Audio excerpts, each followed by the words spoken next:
The Bob Hope Show. Transcribed direct from the Veterans Administration Hospital at Long Beach, California. With Les Brown and his band of renown. Our special guest, Bing Crosby. And here he is, Bob Hope.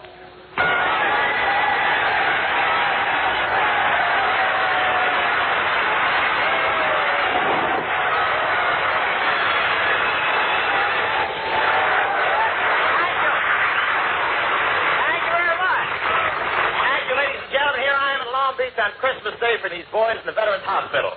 As I look out amongst you, I can see the Christmas spirit everywhere. Red robes and green faces.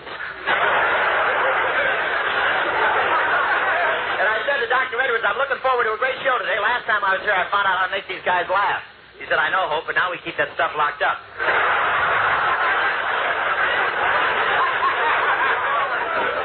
I thought this was a hospital, but I never saw such a healthy bunch of guys. In this place, you're not considered ambulatory until you pass the nurse you're chasing.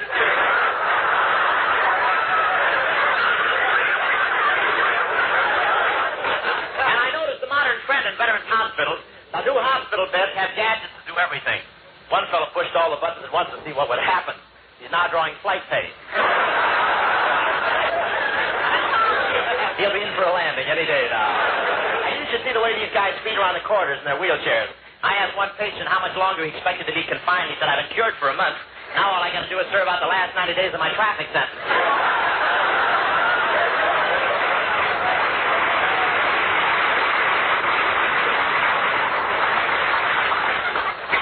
And one patient even had the Christmas spirit while he was being bandaged. He turned to the doctor and said, before you wrap it, I'd like to put a card in. And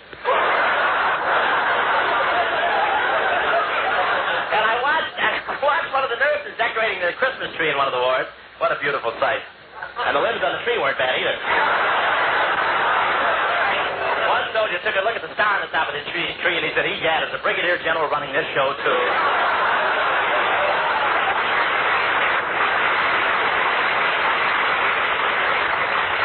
I think it was General Estabrook, I'm not sure. You can't blame Santa Claus for not wanting to show up at this hospital. Last year, when he stepped out of the fireplace in his red suit, 3 nurses and a doctor grabbed him, gave him a shot, threw him in bed, and screamed, we don't care if you do have a beard, you'll be discharged when we're good and ready.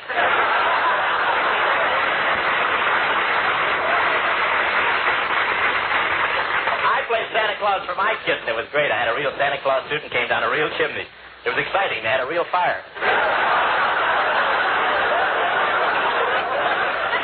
They had to beat me out with my own beard. But it's been a great day here at the Long Beach Veterans Hospital. I had dinner here, and can these patients eat? The chaplain said, say grace, and between saying grace, they were ready for dessert. They served 6 courses with 10-minute intermissions to carry out the wounded. Boy, they really went after the food. I said, how's the stuffing? And the guy stuck his head out of the turkey's mouth and said, fine.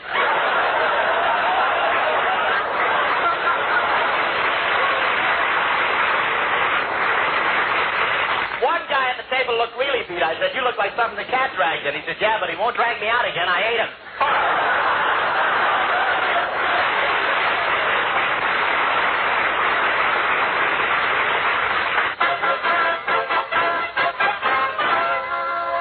Oh, Bob, can I introduce our guest now? Not yet, High. Grandpa Crosby can't come dashing out on the stage like he used to, you know. It takes a little preparation. They've got him backstage hanging upside down by his heels. Well, it's silly, Bob. Why should they be hanging by his heels? Well, he has to stay in that position till his chest slides back where it used to be. Then they rivet him into a pair of tight leather shorts so when they turn him right side up, there won't be an avalanche.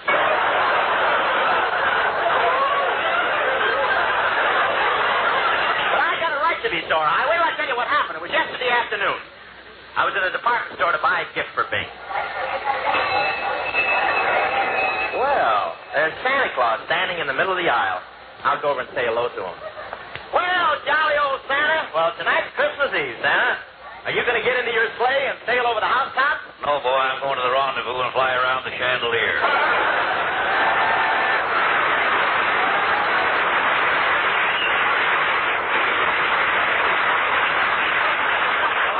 Merry Christmas, everybody. Put something in the pot, boy. Oh, it's you, huh? Still working this racket, eh? Oh, don't call this a racket, boy. Every percent I take in is for a noble organization.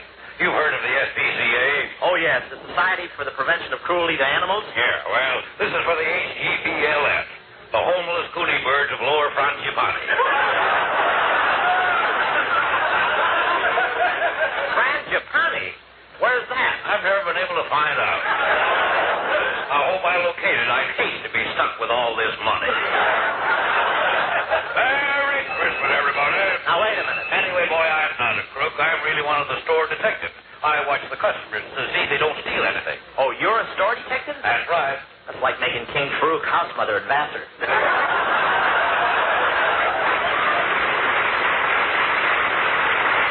Now, boy, I only dipped in for a few dollars to give to my poor old mother. The little old lady's sight's failing, and she needs a pair of eyeglasses desperately for her work. Oh, I'm sorry. What is her work? She forges unemployment checks. Oh, pardon me. Here comes a guy I don't want to meet. What'll I do? Well, just crouch down behind the counter there till he goes by. That's it there. Now he won't see you. Merry Christmas, everybody. Hello, mister. Say, aren't you Bing Crosby? Well, that's close enough.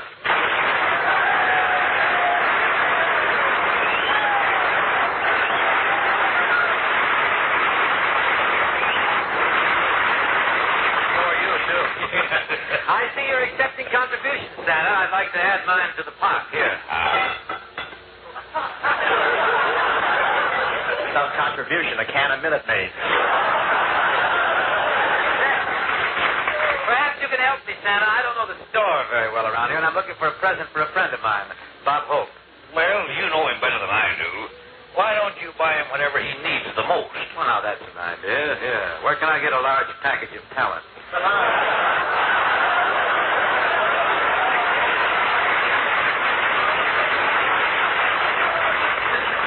Look who's talking. If he's in my next road picture, he'd be pushing a broom in a cart. I've got to get something for Yogurt Boy. I was going to buy him some shorts. I really thought I'd buy him some shorts, but they don't have a size big enough for him. The only size they had were large, very large, and across the wide Missouri. You've noticed this lad is requiring quite a bit of real estate toward the rear. No. He's the low, rambling ranch type himself. He just try to back him into a two-car garage on a foggy night.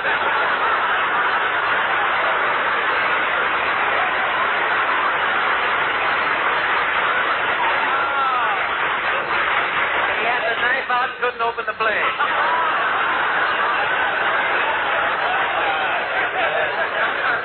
I'd like to open one on you, bro. Where'd you get that little ad lib on, man?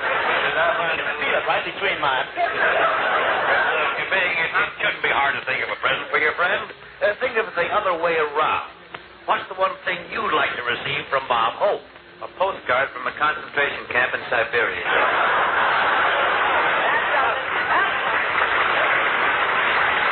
Now, listen. I heard everything you said. I was hiding right behind the counter. Well, look who's here. Paramount's bad guest. I just found out your true character, you lopsided lon. Oh, no, here. Ease off your clever hips. I punch you right. I don't see that. Just a I punch you right on that nose of yours, but I never start anything that's already finished. Well, look, avocado top. Yeah, if that head was any smaller, you could use a plumber's friend for an umbrella. You're my plumber's friend here. Put your hat on. That's all you need. Plumber. Oh, that's champion. Hey, Junior, I don't I think understand. that's the critic from the Long Beach Press Telegram. I don't understand all this indignation, Junior. What do you expect me to give you for Christmas? Miss America wrapped in cellophane or something? Stop bragging. You couldn't get within a mile of Miss America with Errol Flynn on a leash. Hey, look, Montrose, I'm going to settle this question once and for all, Murgatroyd. Come here. Thank you, Montrose. Claude. I shall demonstrate to all concerned just who is the biker and who has the generous heart in this team. Now, for your Christmas gift from me, I want you to pick out anything in the place. Very generous ad libbing. No, I mean it. I mean it. Young lady. Yeah. I'll take that. No. No. You worked out anything. Well, I mean that $300 set of silver over there. Just wrap it up as my present to Mr. Holmes. To me? Hmm? Well, I'll top that. How? As my present to him, lady, wrap up a $500 set of silverware. I'll raise my gift to you to $750. Well, I'll raise mine to you to $1,000. And here's my check to pay for it. 1,000 even. Thank you, sir. Now, get up your loot, Bing. Oh, Mr. Crosby doesn't have to pay. Of course not. Wait. Wait. What goes on here? I'm the shill of the silverware department, lad.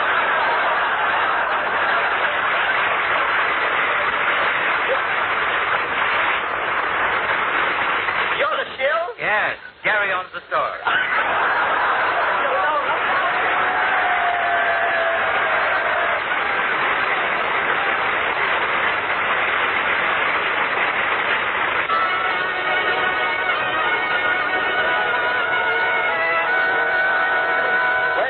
There are many wonderful Christmas stories, such as those written by Dickens and Hans Christian Andersen. But tonight we're going to present a story of Christmas that has never before been told. It's the tale of Bingsy and Bobsy, who, whether you can imagine it or not, were once young.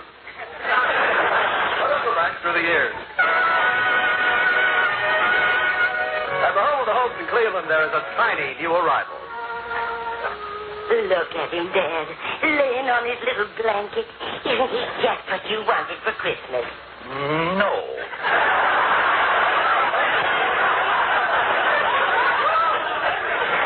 To tell the truth, Ma, what I really wanted was a pinball game. Oh, now that's silly. A pinball game doesn't grow up and stay with you through the years. Maybe not, but at least it had all its marbles.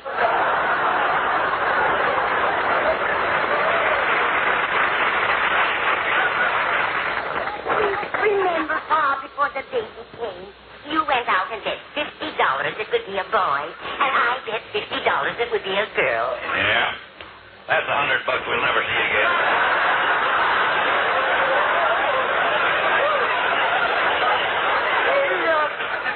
Look, just... Wait. Look at his little face smiling up at us.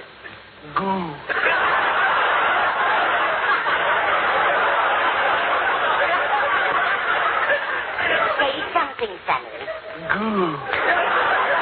Again, Sonny. Isn't it cute?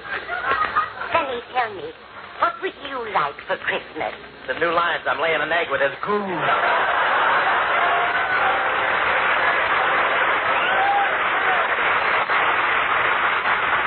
Yes, sir, we hoped for a wonderful family. Mama was a fine woman till the desire for riches got the best of her, and she turned used car dealer. She had an idea that would have made a fortune if they hadn't caught her at it. She was soldering pennies on the front of Fords and selling them for Lincolns.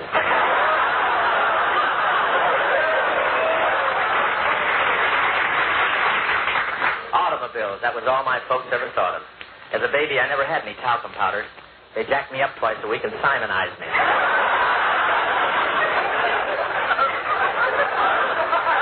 The first Christmas I really remember was when I was 7 years old. A new family moved in next door, and I went over to make friends with a little boy. Hi there. Hi. What's your name? Harold Ellis Crosby. Well, brush your hair back out of your eyes so I can see it.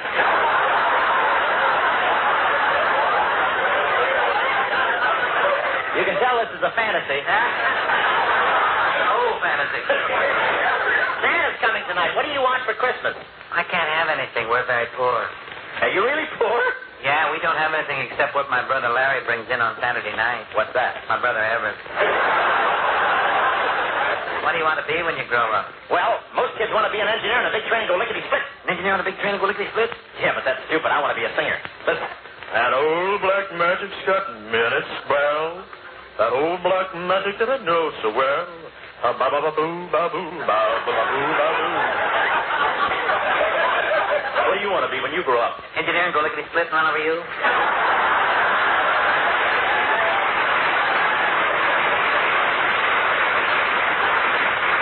Come on. Oh, poor little fella. I couldn't forget the pitiful figure he made, standing there, his face pinched with cold, his cheeks blue, and big holes in his money belt. All little Bing wanted for Christmas was a pair of keys. I knew he wouldn't get him, so I started to whittle him a pair. But the Crosbys moved away. I didn't see Bing for years. Then one day he walked into my backyard and said, Hi. "Where you been?" Well, we moved to Spokane, where I finished grammar school, high school, then I enrolled in Gonzaga University, from which I graduated with high honors.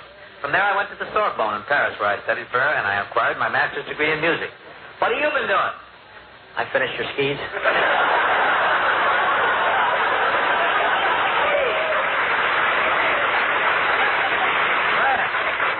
This is double dandy. I don't ski, but they'll keep me from falling down open manholes, I guess. Say, who's this cute bit of fluff coming through the gate? Yoo-hoo, Bobsy. Oh, she's my fiance.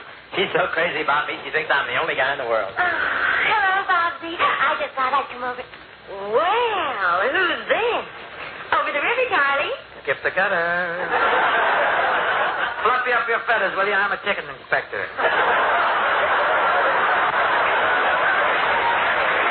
You really go back.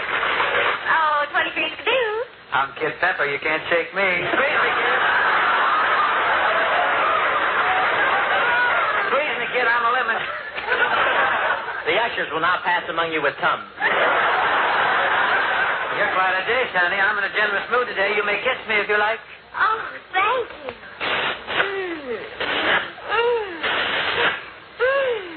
Oh, come on, honey. Let's go where we can be alone. I decided I couldn't let him get away with that, so I yelled, "Hey, come back here, you!" Yeah, what do you want? You forgot your skis.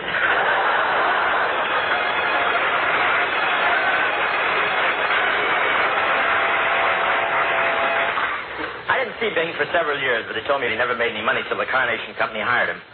Crosby's voice made the cows contented. When he sang, they turned to each other and say, "Thank goodness, Matilda, that didn't come out of me." Please, you're speaking of the tonsils I love. I'll take over from here, Robin. To make a name for myself, I went to New York, where I did rather well. I got quite a jolt one day on Broadway when a shabby derelict shuffled up to me and said, "Hey, mister, you got $1 for a cup of coffee?" If I'm a bum in this thing, I may as well be a high-class one.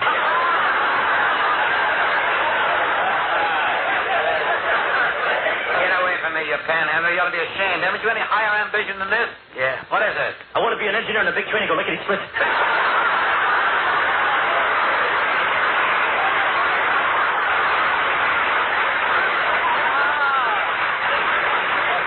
Why, Reuben! Yeah, it's me. I'm in awful shape. Can you help me? I'm sorry, but I've worked hard here in New York for what I've attained. Had you applied yourself as I did, you might have achieved a place for yourself on Broadway as I am. Now, on your way. Go along. I'm busy. Okay. Hey, tomorrow, get your morning paper. Oil Hero Times Express Bureau.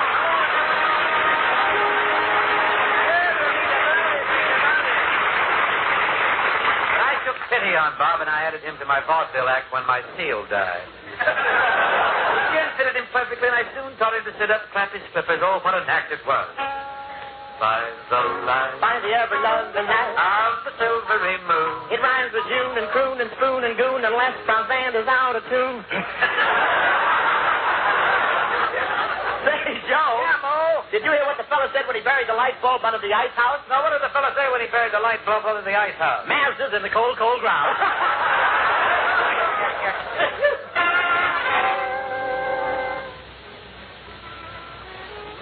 That night was Christmas Eve in the little theater we were playing in Kansas. Christmas Eve, a time of warmth and good fellowship, especially among homeless actors. As we sat in our dressing room after the performance, the door opened.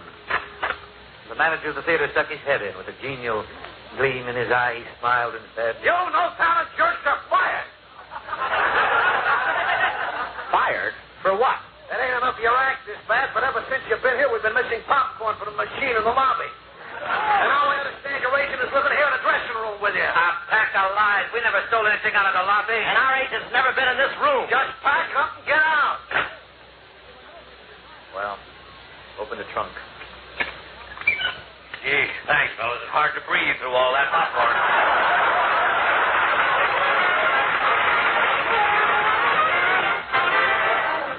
We all know what followed. The two boys made picture after picture for Paramount. And now, to crown their achievements, they are summoned to the office of Y. Frank Freeman, the president of Paramount Studios, who is about to appoint an executive director.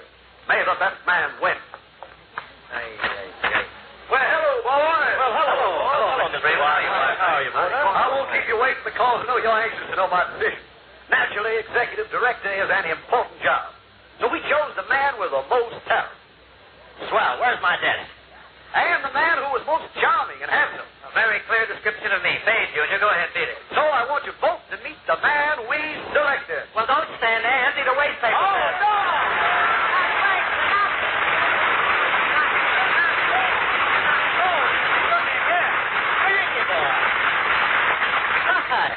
Frankie, what are you doing at Long Beach? Well, the shrimp boat's landed, and I fought my way out of the net.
Folks had a wonderful day. Right, we want to wish you all the season's best. Merry Christmas. And a Happy New Year.